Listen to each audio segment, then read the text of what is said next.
And there's this big sector of society has apparently no place in this race between this candidate, this Democrat candidate, and this Republican candidate. And you were just mentioning Puerto Rico, and I think that maybe the same could be said for those Puerto Ricans who are thinking about their independence, for example, right?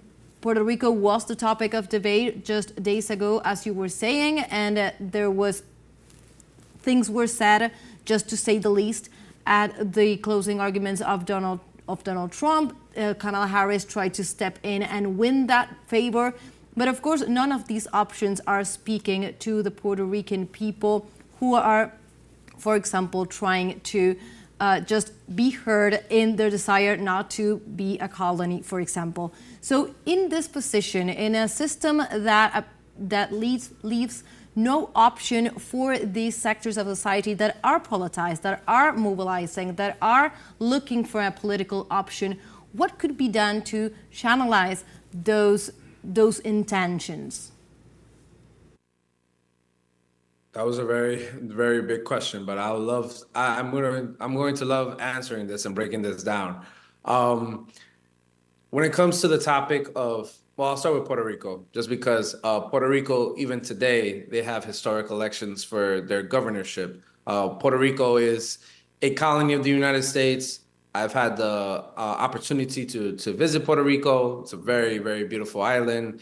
It's very disgusting to hear that comedian a couple of weeks ago, 2 weeks ago, say that it's a island of garbage, when it's an island, beautiful island, full of culture, full of nature, and full of very, very important figures, you know, like Pedro Albizu Campos and Lolita Lebron. But I would say that when it comes to a topic like Puerto Rico, it's very interesting how the greatest democracy of the world treats Puerto Rico as just this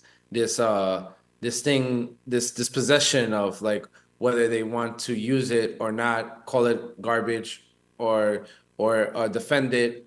But I believe that the Puerto Rican people, and right now, like I said before, they have their elections going on, where it seems that there's an opportunity for the Independence Party that have made an alliance with the Citizens Movement Party in order to win the gubernatorial race for the governorship.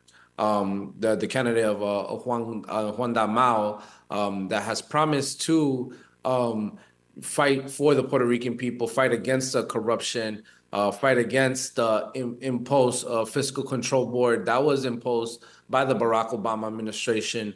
But more than anything else, bring pride to the Puerto Rican people and to Puerto Rico, and have it on the path eventually for it to seek its independence that it duly deserves, because Puerto Rico is a Latin American country. It's a country that has its own separate history, its own separate culture, and also it's a country that has connections with Latin America, and that fits in this whole struggle of decolonization, which I could also segue into Palestine. Palestine is a land that has been has had the effects of settler Zionist colonialism due to the creation of the State of Israel in 1948 with the help of the British Empire and the United States.